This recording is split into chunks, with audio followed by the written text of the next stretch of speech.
എല്ലാവർക്കും നമസ്കാരം. അമ്മ മലയാളത്തിന്റെ പുതിയൊരു ക്ലാസ്സിലേക്ക് ഏവർക്കും ഹൃദ്യമായ സ്വാഗതം. പദശുദ്ധിയുമായി ബന്ധപ്പെട്ടിട്ടുള്ള മൂന്നാമത്തെ ക്ലാസ് ആണിത്. ആദ്യത്തെ 2 ക്ലാസ്സുകളിൽ നമ്മൾ മുൻവർഷ ചോദ്യങ്ങളെല്ലാം തന്നെ ഡിസ്കസ് ചെയ്ത് കഴിഞ്ഞതാണ്. PSC തന്നിട്ടുള്ള സിലബസ് പ്രകാരമുള്ള ക്ലാസ്സുകളാണ് നമ്മൾ ഇപ്പോൾ ചെയ്തുകൊണ്ടിരിക്കുന്നത്. ഇത് വരാൻ പോകുന്ന മലയാളം ഉൾപ്പെട്ടിട്ടുള്ള എല്ലാ പരീക്ഷകൾക്കും നിങ്ങൾക്ക് ഉപകാരപ്രദമായിരിക്കും. അതുകൊണ്ട് ഈ ക്ലാസ്സുകളൊക്കെ കണ്ടു പഠിക്കുക. അതുപോലെ കൂട്ടുകാർക്ക് സജസ്റ്റ് ചെയ്യുകയും ചെയ്യാം. നമ്മളുടെ ചാനലും ഈ ക്ലാസ്സുകളും ഒക്കെ ഒന്ന് ഷെയർ ചെയ്ത് കൊടുക്കുക കേട്ടോ. ശരി, അപ്പൊ നമ്മൾ ഇന്നൊരു 50 ചോദ്യങ്ങളാണ് കൊണ്ടുവന്നിരിക്കുന്നത് പദശുദ്ധിയിലെ. അതൊന്ന് പഠിച്ചു പോകാം. തെറ്റുണ്ടെങ്കിൽ തിരുത്തുക എന്നാണ് തന്നിരിക്കുന്നത്. ശരിയും ഉണ്ടാകാം, തെറ്റും ഉണ്ടാകാം. തെറ്റുണ്ടെങ്കിൽ മാത്രം തിരുത്തുക. ആദ്യത്തേത് ആരോഗദേഹം എന്നാണ്. ഈ ചോദ്യം ഇപ്പൊ അടുത്തൊരു PSC നമ്മളോട് ചോദിച്ചതാണ്. ഓർക്കുന്നുണ്ടാവുമെന്ന് കരുതുന്നു. ആരോഗദേഹം എന്നാണോ നമ്മൾ അതോ മറ്റെന്തെങ്കിലും ആണോ അതിനെ പറയാ? രോഗമില്ലാത്ത ദേഹം എന്നുള്ള അർത്ഥത്തിൽ അരോഗം എന്നാണ് നമ്മൾ പറയാ. ഓർത്തിരിക്കണം. അരോഗദേഹമാണ് ട്ടോ. ആരോഗദേഹമല്ല, അരോഗദേഹമാണ്. അടുത്തത് ആത്മീകം എന്ന പദമാണ്. ആത്മീകം എന്ന പദം ശരിയാണോ തെറ്റാണോ എന്ന് ചോദിച്ചാൽ ആത്മികമാണ് കറക്റ്റ്. ആത്മികം. ദീർഘം കെട്ടുവള്ളിയുടെ ആവശ്യം അവിടെ ഇല്ല. എന്നാൽ ആത്മീയം ആണ് കറക്റ്റ്. അതും കൂടെ ഓർത്തിരിക്കണം. ആത്മീയം എന്നതിന് കെട്ടുവള്ളി ഉണ്ട്, ആത്മികം എന്നതിന് കെട്ടുവള്ളി ഇല്ല എന്ന് ഓർത്തിരിക്കണേ. അടുത്തത് ആയുശിഷ്ടം എന്നൊരു വാക്കാണ്. ഒന്ന് സൂക്ഷിച്ചു നോക്കിയേ, എന്തെങ്കിലും കുഴപ്പമുണ്ടോന്ന്? ആയുശിഷ്ടം എന്ന വാക്കിന് അത് അങ്ങനെയാണോ എഴുതുക? അല്ല. നമുക്കറിയാം എന്തോ ഒന്നിന്റെ കുറവുണ്ട് അല്ലെ. ആയു വിസർഗം ഇട്ടിട്ട് വേണം ശിഷ്ടം എന്ന പദം എഴുതാനായിട്ട്. ആയു വിസർഗം ഇട്ടിട്ട് വേണം ശിഷ്ടം എന്ന പദം എഴുതാൻ. അടുത്തത് ആനപ്പിണ്ടം എന്ന വാക്കാണ്. അത് എഴുതിയിരിക്കുന്നത് കറക്റ്റ് ആണോ മക്കളെ? പറയൂ. ആനപ്പിണ്ടം ഇങ്ങനെയാണോ എഴുതുക? അല്ല. എങ്ങനെയാണ് എഴുതുക? ആനപ്പി 2 പ വേണം. കൂടാതെ ണ്ഡം ആണ്. ആനപ്പിണ്ഡം ഓർത്തിരിക്കണം. ആനപ്പിണ്ഡം. അജ്ഞ അവസാനിക്കുന്നത് ഞ എന്ന ശബ്ദത്തിലായതുകൊണ്ട് ഞ എന്നത് രണ്ടാമത് വരണം. അജ്ഞാനം. അടുത്തത് ഇതൊന്ന് വായിച്ച്, ഈ വാക്കൊന്ന് വായിച്ച്. എന്തെന്ന് ഇത് വായിക്കുക? അജ്ഞലി എന്നാണ് വായിക്കുക. നമുക്ക് വേണ്ടത് അജ്ഞലി എന്ന വാക്കാണോ? അല്ല. കൂപ്പുകൈ എന്നുള്ള അർത്ഥത്തിൽ അഞ്ജലി എന്ന വാക്കാണ് നമുക്ക് വേണ്ടത്. അപ്പൊ അതെങ്ങനെ എഴുതാൻ പറ്റും? അഞ്ച, അതായത് ജ എന്ന ശബ്ദത്തിൽ അവസാനിക്കണം. അപ്പോ ഞാ ആദ്യം ഇട്ടിട്ട് എഴുതണം. ഞാ ആദ്യം ഇട്ടിട്ട് ഇതെഴുതണം. അഞ്ജലി. ക്ലിയർ ആണോ? അഞ്ജലി എന്നാണ് എഴുതേണ്ടത്, കൂപ്പുകൈ എന്നുള്ള അർത്ഥത്തിൽ. അടുത്തത് ആഷാഢഭൂതി. ആഷാഢഭൂതി എന്നൊരു വാക്കാണ്. അത് എഴുതിയിരിക്കുന്നത് കറക്റ്റ് ആണോ? അല്ല കുട്ടികളെ, ഇവിടെ ഒരു തിരുത്തുണ്ട്. ആഷാഢം എന്നൊക്കെ പറയുമ്പോ ആഷാഢത്തിന് കെട്ടുണ്ട് എന്നാലോചിക്കണം. ആഷാഢഭൂതിയാണ്. ആഷാഢഭൂതി ഓർത്തിരിക്കണം. അടുത്തത് അസ്ഥിവാരമാണ്. ഈ അസ്ഥിവാരം കോരാന്ന് പറഞ്ഞാൽ നമുക്കറിയാം അല്ലെ, വീട് പണിയുമ്പോ തറ കോരുന്നതിനാണ്. തറ എന്നുള്ള വാക്കിന്റെ താ തന്നെയാണ് അസ്ഥിവാരം എന്നതിനും എന്നോർക്കണം. അതുകൊണ്ട് ഇത് കറക്റ്റ് ആണ്. അടുത്തത് അസ്തപ്രജ്ഞൻ എന്നാ പറയാ. എന്തെങ്കിലുമൊക്കെ കേൾക്കും പെട്ടെന്ന് അസ്തപ്രജ്ഞനായി പോയി എന്നൊക്കെ പറയൂ അല്ലെ. അസ്തപ്രജ്ഞൻ ഇങ്ങനെ തന്നെയാണോ എഴുതുക? ഒന്ന് ആലോചിച്ച് നോക്കൂ. അല്ല. അസ്ത അല്ല വരിക. നമുക്ക് ഏതാ വരിക? അസ്ത. സാധാരണ അസ്തപ്രജ്ഞൻ എന്നാണ് പറയാ. അസ്തപ്രജ്ഞൻ. തലയുടെ തായാണെന്ന് അറിയണം. പെട്ടെന്ന് ഷോക്ക് അടിക്കുമ്പോ എന്തെങ്കിലും ന്യൂസ് കേൾക്കുമ്പോൾ നമ്മൾ ഇങ്ങനെ അസ്തപ്രജ്ഞനായി കഴിയുമ്പോൾ നമുക്ക് നമ്മളെ ബ്രെയിനൊന്നും തല വർക്ക് ചെയ്യാത്ത പോലെ തോന്നും അല്ലെ. അപ്പൊ തലയുടെ തായാണെന്ന് ചിന്തിച്ചു വെച്ചാൽ മതി. അടുത്തത് ആവശ്യപ്പെടുക എന്ന വാക്കാണ്. അത് കറക്റ്റ് ആണോ തെറ്റാണോ എന്ന് ചോദിച്ചാൽ എന്ത് പറയും?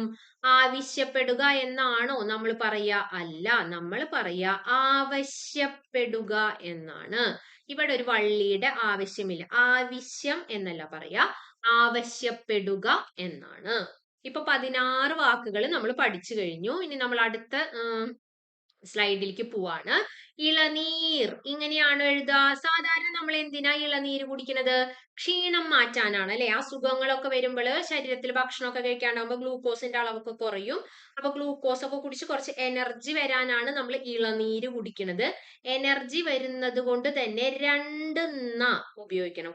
കട്ടിയുള്ളതാവേണം. ഓർത്തിരിക്കാൻ വേണ്ടി പറയുന്നതാണ്. നല്ല എനർജി വരാൻ വേണ്ടിയിട്ടാണ്. ഇളനീർ അമർത്തി തന്നെ പറയണം. അടുത്തത് 200 എന്നാണ് എഴുതിയിരിക്കണേ. അത് ശരിയാണോ തെറ്റാണോ? എത്ര നൂറുകൾ കൂടിയിട്ടാണ് 200 രൂപ നമുക്ക് ഉണ്ടാവുന്നത്? എത്ര നൂറിന്റെ നോട്ട് നമ്മൾ എടുക്കും?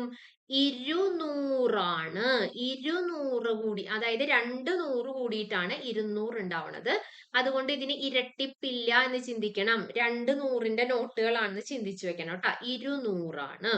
അടുത്തത് ഇടിക്കല്ല് എന്നൊരു വാക്കാണ്. അങ്ങനെ നമുക്ക് എഴുതാൻ പാടില്ല. അരക്കല്ല്, എരിത്തി അങ്ങനെയൊന്നും നമ്മൾ എഴുതില്ല. അതുപോലെ തന്നെയാണ് ഇടികല്ല് എന്നേ നമ്മൾ എഴുതുള്ളൂ. കാരണം എന്താണെന്നറിയാമോ? ഇവിടെ ആദ്യ പദം, അതായത് പൂർവ്വപദം എന്ന് നമ്മൾ പറയും, ഇടിക്കുക എന്നതിന്റെയാണ് അല്ലെ. ഇടിക്കുക എന്നതിന്റെ ഷോർട്ട് ഫോം ആണ് ഇടി എന്ന പദം. അതുകൊണ്ട് തന്നെ അതിനോട് ചേരുന്ന പദങ്ങൾ നമ്മൾ ഇരട്ടിപ്പിക്കാറില്ല. പക്ഷെ ഇത് ദ്വിത്വസന്ധിക്ക് ഉദാഹരണമാണ്. അതുപോലെ തന്നെയാണ് അരയ്ക്കുക എന്നതിനോടൊപ്പം ചേരുമ്പോൾ അരകല്ല്. അതുപോലെ ഇപ്പൊ ഞാൻ പറഞ്ഞല്ലോ എരിയുക എന്നതിനോടൊപ്പം തീ ചേരുമ്പോൾ എരിതീ എന്നായി മാറുന്നത്. ഇരട്ടിക്കാത്തത് ഇതുകൊണ്ടാണ്. പൂർവ്വപദം ഒരു ധാതു ആയതുകൊണ്ടാണ്, ക്രിയാപദം ആയതുകൊണ്ടാണ് എന്നോർത്ത് വെക്കണം. അടുത്തത് ഉദാരവൽക്കരണം എന്ന പദമാണ്. നമ്മളൊക്കെ കേട്ടിട്ടുള്ളതാണ് ഉദാരവൽക്കരണം. പക്ഷെ അത് തെറ്റാണ്.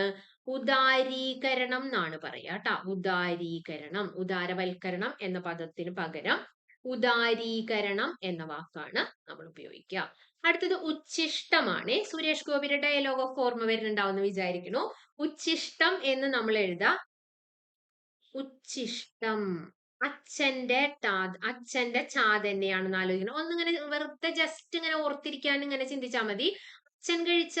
അച്ഛൻ ചോറിണ്ടിട്ടേ കുറച്ച് ചോറ്, ഒരു പിടി 2 പിടിയൊക്കെ ബാക്കി വെക്കും അല്ലെ. അതിൽ ചോറിട്ടിട്ടായിരിക്കും, അല്ലെങ്കിൽ അതായിരിക്കും ആര് കഴിക്കുക? പണ്ടൊക്കെ കുറച്ച് ബാക്ക്വേർഡ് ആണ് ഞാൻ പറയുന്നത്.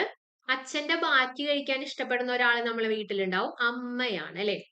അപ്പൊ അച്ഛന്റെ ഉച്ഛിഷ്ടം എന്ന വാക്ക് ഉപയോഗിക്കാൻ പറ്റുമോന്ന് അറിയില്ലെങ്കിൽ, അച്ഛൻ കഴിച്ചതിന്റെ ബാക്കി നമ്മുടെ അമ്മ സന്തോഷത്തോടു കൂടി കഴിക്കുന്നത് നമ്മളൊക്കെ കണ്ടിട്ടുണ്ടാവും നമ്മളുടെ ഒക്കെ കുട്ടിക്കാലത്ത്.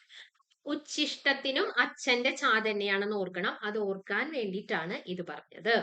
അടുത്തത് ഉദ്ഘാടനം എന്ന പദമാണ്. ഉദ്ഘാടനം ചെയ്തു എന്ന് പറയുമ്പോൾ ഉദ്ഘാടനമാണ് കേട്ടോ. ആണ്. ഉദ്ഘാടനമാണ്, ഓർത്തിരിക്കണം. അടുത്തത് ഉദ്ബോധനമാണ്. കറക്റ്റ് ആണ്. ഒരു ഉദ്ബോധനം എന്നൊക്കെ പറഞ്ഞിട്ട് നമ്മൾ കേട്ടിട്ടുള്ളതാണ്. അത് എഴുതിയിരിക്കുന്നത് കറക്റ്റ് തന്നെയാണ്. എടനാഴി എന്നൊരു പദം. എടനാഴി എന്നാണോ നമ്മൾ പറയാന്ന് ചോദിച്ചാൽ എന്ത് പറയും? അല്ല, നമ്മൾ എന്തെന്നാ പറയാ? ഇടനാഴിയാണ് അല്ലെ. ഇടനാഴി. വാതിൽ പഴുതിലൂടെൻ മുന്നിൽ കുങ്കുമം വാരി വിതറും ത്രിസന്ധ്യ പോകെ എന്നൊക്കെ ഉള്ളൊരു നല്ല പാട്ടില്ലേ. ഇടനാഴിയിൽ നിൻ കളമധുരമാം കാലൊച്ച കേട്ടു, മധുരമാം കാലൊച്ച കേട്ടു. നല്ല പാട്ടല്ലേ വാതിൽ പഴുതിലൂടെ. അപ്പൊ എടനാഴി എന്നല്ല നമ്മൾ പറയാ, ഇടനാഴി എന്നാണ് പറയാ. ഓർത്തിരിക്കണേ. അടുത്തത് 25ാമത്തെ പദമാണ് ഏഴര ശനി. നമ്മൾ കേട്ടിട്ടുണ്ടല്ലോ, ജാതകത്തിലൊക്കെ ചിലർക്ക് ഉണ്ടാവും ഇപ്പൊ ഏഴര ശനിയാണ്, കണ്ടക ശനിയാണ്, ഭയങ്കര കഷ്ടകാലമാണെന്നൊക്കെ പറയും. അപ്പൊ ഏഴര ശനിയൊക്കെ ഇത്തിരി കട്ടി കൂടിയതാണ് എന്നാലോചിക്കണം. ഏഴര ശനിയാണ്, അതായത് ഇച്ചിരി മോശം പീരീഡ് ആണ്, ഇത്തിരി കട്ടി കൂടിയ പീരീഡ് ആണെന്ന് ചിന്തിക്കണം. ഏഴര ശനി എന്ന് പറയണം. 2 ശ വേണം. അടുത്തത് ഐക്യമത്യം എന്ന വാക്കാണ്. നമ്മൾ കോപ്പിയിലൊക്കെ എഴുതി പഠിച്ചിട്ടുള്ളതാണ്. ഇങ്ങനെയല്ല നമ്മൾ എഴുതാറ്. ഐകമത്യം എന്നാണ്. ഐകമത്യം. വേണ്ട, ഐകമത്യം മതി. അടുത്തത് ഐക്യകണ്ഠ്യേന എന്ന വാക്കാണ്. ഇതും തെറ്റാണെന്ന് നമുക്കറിയാം. നമ്മൾ എന്താ പഠിച്ചിട്ടുള്ളത്? ഐകകണ്ഠ്യേനയാണ് അല്ലെ. ഐകകണ്ഠ്യേന എന്നാണ് നമ്മൾ പറയാ. ഐകകണ്ഠ്യേന. ഐക്യ എന്ന് വേണ്ട, ഐകകണ്ഠ്യേന. ക്ലിയർ ആണല്ലോ. ഇനി ഐച്ഛികം എന്ന വാക്ക് നമ്മൾ കുറച്ചു നേരത്തെ പറഞ്ഞതാണ്. ഐച്ഛികം എന്നത് അച്ഛന്റെ ചായാണെന്ന് പറഞ്ഞിട്ട് കുറച്ച് സെറ്റ് ഓഫ് വാക്കുകൾ നമ്മൾ പഠിച്ചു അല്ലെ. ഈ ചാ വെച്ച് വരുന്നത്. അപ്പൊ അതിൽ ഉൾപ്പെടുന്ന ഒരു പദമാണ് ഐച്ഛികം. അടുത്തത് കല്യാണമാണ്. എങ്ങനെയാ നമ്മൾ കല്യാണം എന്ന് എഴുതുക? കല്യാണം. ലാരടിയിൽ പ്രത്യേകിച്ച് സ്റ്റാൻഡ് ഒന്നും കൊടുക്കണ്ട. ഇങ്ങനെ വെറുതെ പ്ലെയിൻ ആയിട്ട് എഴുതിയാൽ മതി കേട്ടാ. കല്യാണം. ഇങ്ങനെ സ്റ്റാൻഡ് ഒന്നും ഇടണ്ട, ഇത്ര വിപുലപ്പെടുത്തണ്ട. കല്യാണം നമ്മൾ സിമ്പിൾ ആയിട്ടാണ് നടത്തുന്നത്. രജിസ്റ്റർ ഓഫീസിൽ വെച്ച് വളരെ സിമ്പിൾ ആയിട്ട് നടത്തുന്ന കല്യാണം ആയതുകൊണ്ട് ലാക്ക് പ്രത്യേകിച്ച് അങ്ങനെ അലങ്കാരങ്ങളൊന്നും കൊടുക്കണ്ട എന്നോർത്ത് വെക്കുക. അടുത്തത് കലോത്സവമാണ്. കലോത്സവം എന്ന് പറഞ്ഞാൽ എന്താണ്? കലകളുടെ ഉത്സവമാണെന്ന് ഓർക്കണം. കലകളുടെ ഉത്സവമാണ് കലോത്സവം. അതുകൊണ്ട് അത് എങ്ങനെ എഴുതണം? കലോ കണ്ടോ? കലോത്സവം എന്ന് തന്നെ എഴുതണം. കലോത്സവം. ത് എന്നത് വരണേ, ല് എന്നല്ല വരേണ്ടത്. കലോത്സവം എന്ന് വരണം. അടുത്തത് കാരാഗ്രഹമാണ്. നമ്മുടെ ജയിലിനെ നമ്മൾ തടവറ എന്നൊക്കെ നമ്മൾ പറയും. അത് ഗ്രഹമാണോ? അല്ല, കാരാഗൃഹമാണ്. കാരാഗൃഹമാണെന്ന് ഓർത്തു വെക്കണം. അടുത്തത് ചുമന്ന എന്ന പദമാണ്. നമ്മൾ അങ്ങനെയല്ല പറയാ, ചെമന്ന എന്നാണ് പറയാ, ചെമന്ന. അപ്പൊ പാടലം എന്ന വാക്കിന്റെ അർത്ഥം എല്ലാവർക്കും പറയാവുന്നതായിരിക്കും. SCERT വാക്കാണ്. പാടലം എന്നാൽ ഇളം ചെമപ്പ് എന്നാണ് അർത്ഥം. പാടലം എന്ന വാക്കിന്റെ അർത്ഥം ഇളം ചെമപ്പ് എന്നാണ്. ഗ്രന്ഥം, നമ്മൾ പുസ്തകത്തിനൊക്കെ പറയും അല്ലെ, ഗ്രന്ഥം എങ്ങനെ എഴുതാ? ന ധായാണ്, രഥത്തിന്റെ ധായാണ് ട്ടോ. ഗ്രന്ഥം എന്നാണ് എഴുതാ. ശ്രദ്ധിക്കണം, ചോദിക്കാറുള്ള വാക്കാണ്. അടുത്തത് ഗരുഡൻ ആണ്. ഗരുഡൻ എന്ന് പറഞ്ഞാൽ നമുക്കറിയാം ഏറ്റവും ഉയരത്തിൽ മേഘങ്ങൾക്ക് മീതെ പറക്കുന്നതാണ് ഗരുഡൻ. അപ്പൊ ഗരുഡന്റെ ചിറകിനെ നമ്മൾ പിടിച്ച് കെട്ടിയിടാൻ പാടുണ്ടോ? കെട്ടിയിട്ടാൽ അതിനത്ര ഉയരത്തിൽ പറക്കാൻ പാടുണ്ടോ? ഇല്ല. അതുകൊണ്ട് കെട്ടില്ലാത്ത ഡായാണ് ഗരുഡന് എന്നാലോചിക്കണം. അത് കറക്റ്റ് ആണ്. അടുത്തത് ജഗദ്ഗുരുവാണ്. ജഗദ്ഗുരു എന്ന് പറയുമ്പോൾ ജഗത്തിന്റെ ഗുരുവാണ്. ഇത് കൂടിച്ചേരുമ്പോ എന്ത് വരും? ജഗത്. ജഗത് ഗുരു എന്ന് വരും. ദാ വരും എന്നോർക്കണേ. അടുത്തത് ജ്യോതിഷം എന്ന വാക്കാണ്. നമ്മളെല്ലാവരും അല്ല, വിശ്വാസമുള്ളവര് വല്ല കഷ്ടകാലമൊക്കെ വരുമ്പോ നോക്കിക്കാൻ പോകും അല്ലെ. ആരെടുത്താ നമ്മൾ പോവാ? ജ്യോതിഷമാണ്. ആണ് കേട്ടോ. ജ്യോതിഷം എന്നാണ്. ജ്യോതി എന്നാലോചിക്കണം. ജ്യോതി എന്നല്ല നമ്മൾ പറയാ, ജ്യോതിയാണ്. അതായത് പണിക്കരുടെ അടുത്ത് എപ്പോഴും ഒരു നിലവിളക്ക് കത്തിച്ചു വെച്ചിട്ടുണ്ടായിരിക്കും, ജ്യോതി ഉണ്ടായിരിക്കും എന്ന് ചിന്തിക്കുക. അപ്പൊ ജ്യോതിഷമാണ്. അടുത്തത് തീയതി എന്ന പദമാണ്. ഡേറ്റ്. ഡേറ്റ് നമുക്ക് എങ്ങനെ എഴുതാൻ പറ്റും? രണ്ട് രീതിയിൽ നമുക്ക് ഡേറ്റ് എഴുതാൻ പറ്റും. ഒന്ന് നോക്കി മക്കളെ, കെട്ടുവള്ളി ഇല്ലാതെയാണെങ്കിൽ തീയതി, അല്ലെങ്കിൽ കെട്ടുവള്ളി ഇട്ടിട്ട് തീയതി. കണ്ടുവോ? തീയതി, തീയതി. അടുത്തത് ദ്വന്ദ്വ യുദ്ധമാണ്. അതെങ്ങനെ എഴുതാ? ദ്വന്ദ്വ സമാസം. ദ്വന്ദ്വ യുദ്ധം എന്നൊക്കെ പറയുമ്പോ രണ്ടിടത്തും വേണം. ദ്വന്ദ്വൻ. കണ്ടോ? ദ്വന്ദ്വൻ എന്ന് പറഞ്ഞാൽ രണ്ട് എന്നാണ് അർത്ഥം. അപ്പൊ ഈ ചിഹ്നം രണ്ടിടത്തും കൊടുക്കണം. ദ്വന്ദ്വ യുദ്ധമാണ് എന്നോർക്കണേ. ദ്വന്ദ്വ യുദ്ധം.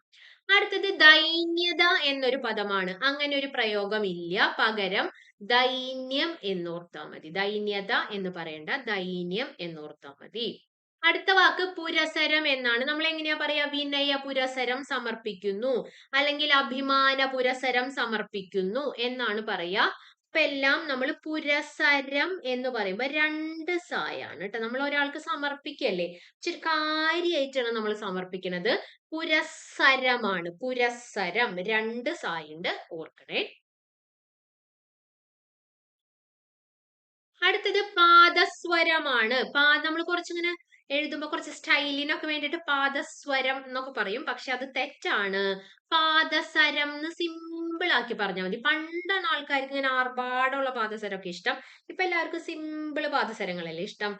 പാദസരം ലൈറ്റ് വെയിറ്റ് ആണ്. പാദസരമാണ്. ഒരു സായുള്ളൂ ആലോചിച്ചാൽ മതി. അടുത്തത് ഭഗവത്ഗീതയാണ്. ഭഗവത്ഗീത അത് നമുക്ക് എല്ലാവർക്കും അറിയാലോ. PSC നമ്മളോട് ചോദിച്ചിട്ടുമുള്ളതാണ്. ഭഗവത് ആണ്. ഭഗവത്ഗീത. ഭഗവത്ഗീത. അടുത്തത് പോലീസുകാരൻ എന്ന പദമാണ്. പോലീസ് ആവാന്ന് പറഞ്ഞാല് നമ്മളൊരു ടെസ്റ്റ് എഴുതി എത്രയോ നാൾ കഷ്ടപ്പെട്ട് പഠിച്ചിട്ടാണ് നമ്മൾ റാങ്ക് ലിസ്റ്റിൽ വരുന്നത്. എന്നിട്ട് പിന്നെ അതിനുശേഷം എന്തായിരിക്കും? നമുക്ക് അവരുടെ പരിശീലനങ്ങളൊക്കെ ഉണ്ടാവും. എന്നിട്ട് ഓരോ സ്റ്റെപ്പ് ബൈ സ്റ്റെപ്പ് കഷ്ടപ്പെട്ടിട്ടാണ് ഓരോരുത്തരും പോലീസുകാരനാവുന്നത്. അതുകൊണ്ട് പോലീസുകാരന് രണ്ട് സായുണ്ട് എന്നാലോചിച്ചു വെക്കണം. പെട്ടെന്ന് ഓടിപ്പോയിട്ടൊന്നും പോലീസ് ആവണതല്ല, കഷ്ടപ്പെട്ടിട്ടാണ് അല്ലെ. അപ്പൊ പോലീസുകാരനാണ്. പോലീസുകാരൻ രണ്ട് സായിട്ട് തോർക്കണം. അടുത്തത് പ്രസ്താവന എന്ന പദമാണ്. മന്ത്രി പ്രസ്താവന ഇറക്കി എന്നൊക്കെ നമ്മൾ കേട്ടിട്ടുണ്ട്. പ്രസ്താവനയാണ് മക്കളെ. പ്രസ്താവനകളൊക്കെ ചിലപ്പോ അങ്ങോട്ടും ഇങ്ങോട്ടും ലൈറ്റ് വെയിറ്റ് സാധനങ്ങളാണ്. ചിലപ്പോ ഇന്ന് പറഞ്ഞത് നാളേക്കൊന്നും അവർക്ക് തന്നെ ഓർമ്മയുണ്ടാവില്ല. അപ്പൊ പിന്നെ മീഡിയയും കാര്യങ്ങളൊക്കെ ഉള്ള കാരണം കുഴപ്പമില്ല. പ്രസ്താവന എന്ന് ഓർത്ത് വെക്കണം. ലൈറ്റ് വെയിറ്റ് തായാണെന്നും കൂടെ ഓർക്കണം കേട്ടോ. അധികം കട്ടിയൊന്നും ഇല്ല പ്രസ്താവനയ്ക്ക് എന്നാലോചിക്കണം. അടുത്തത് വായനശീലമാണ്. വായനാശീലം എന്ന് നമ്മൾ പറയുമോ? ഇല്ല. പറയുമ്പോ പറയുമെങ്കിലും എഴുതുമ്പോ വായനശീലം എന്നേ എഴുതേണ്ടതുള്ളൂ. വായനാശീലം എന്ന് വേണ്ട, വായനശീലം എന്ന് മതി. അടുത്തത് മധ്യാഹ്നം എന്നാണ്. നമ്മൾ പറയാ മധ്യാഹ്നം എന്നാണെങ്കിലും എങ്ങനെയാണ് എഴുതുക നമ്മള്? ഹായും നായും കൂട്ടിയിട്ട് മധ്യാഹ്നം. ശരിക്ക് വായിക്കുമ്പോ മധ്യാഹ്നം എന്ന് പറയെങ്കിലും നമ്മൾ അത് അങ്ങനെയല്ല പറയാ, മധ്യാഹ്നം എന്നേ നമ്മൾ പറയുള്ളൂ. മധ്യാഹ്നം. സസൂക്ഷ്മം നിരീക്ഷിച്ചു എന്നാണോ നമ്മൾ പറയാ എന്തെങ്കിലും ഒരു സാധനം? സസൂക്ഷ്മം നിരീക്ഷിച്ചു എന്നാണോ പറയാ, അതോ സുസൂക്ഷ്മം നിരീക്ഷിച്ചു എന്നാണോ പറയാ? എന്തെന്നാ പറയാ? സുസൂക്ഷ്മമാണ് അല്ലെ? സുസൂക്ഷ്മമാണ്. കറക്റ്റ് ആണ്. സുസൂക്ഷ്മമാണ്. സു സു ഞങ്ങൾ കുറച്ച് മോഡേൺ ആണ്. എല്ലാവരും സ സു ഒക്കെ വെച്ചിട്ട് ആ പേര് തുടങ്ങുന്ന ഒരു മൂവിയിൽ പറയുന്നില്ലേ, അതുപോലെ സുസൂക്ഷ്മമാണ്. സുസൂക്ഷ്മം. അടുത്തത് സമഞ്ജസമാണ്. സമഞ്ജസം എഴുതിയിരിക്കുന്നത് കറക്റ്റ് ആണോ? സമഞ്ജസം എന്നാണ്. ഞായിലാണ് അവസാനിക്കുന്നത്. നമുക്ക് അങ്ങനെയല്ല വേണ്ടത്, ജായിൽ അവസാനിക്കണം. അപ്പൊ ആദ്യം നമ്മൾ ഞായ് എഴുതണം. സമഞ്ജസം. കണ്ടുവോ? സമഞ്ജസം. 49ാമത്തെ വാക്കാണ് രക്ഷകർത്താവ്. നമ്മളുടെ രക്ഷകർത്താക്കന്മാരൊക്കെ ചില്ലറ പണികളാണോ ചെയ്യണത് നമ്മൾ നോക്കി വളർത്താൻ? അല്ല, രക്ഷാകർത്താവാണ്. നമ്മൾ ഉറക്കെ വിളിച്ചാലേ കർത്താവായാലും വന്ന് രക്ഷിക്കുള്ളൂ, അല്ലെങ്കിൽ ആരെങ്കിലും വന്ന് രക്ഷിക്കുള്ളൂ എന്ന് ചിന്തിക്കണം.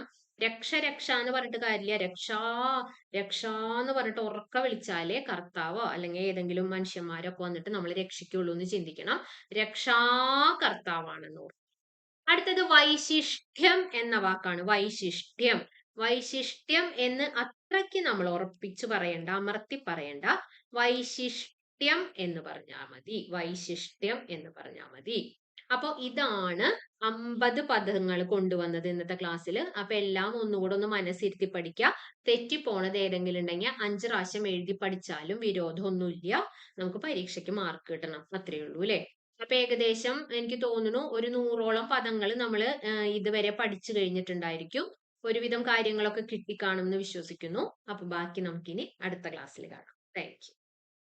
വീഡിയോ ഒന്ന് ഫ്രണ്ട്സിന് ഷെയർ ചെയ്യണേ. ചാനലിനെ കുറിച്ചൊക്കെ ഒന്ന് സജസ്റ്റ് ചെയ്ത് കൊടുക്കണം. അമ്മ മലയാളം എന്നുള്ള പേരിൽ ഒരു ടെലിഗ്രാം ചാനലും നമുക്കുണ്ട്. അതിൽ പോൾസ് കാര്യങ്ങളൊക്കെ ആയിട്ട് പ്രാക്ടീസ് ക്വസ്റ്റ്യൻസ് ഇടും. അതുപോലെ ഡെയിലി പഠിക്കാനുള്ള വൊക്കാബുലറിയും അതിലിടാറുണ്ട്. എന്നിട്ട് അതിനനുസരിച്ചാണ് പോൾസും കാര്യങ്ങളൊക്കെ പോയിക്കൊണ്ടിരിക്കുന്നത്.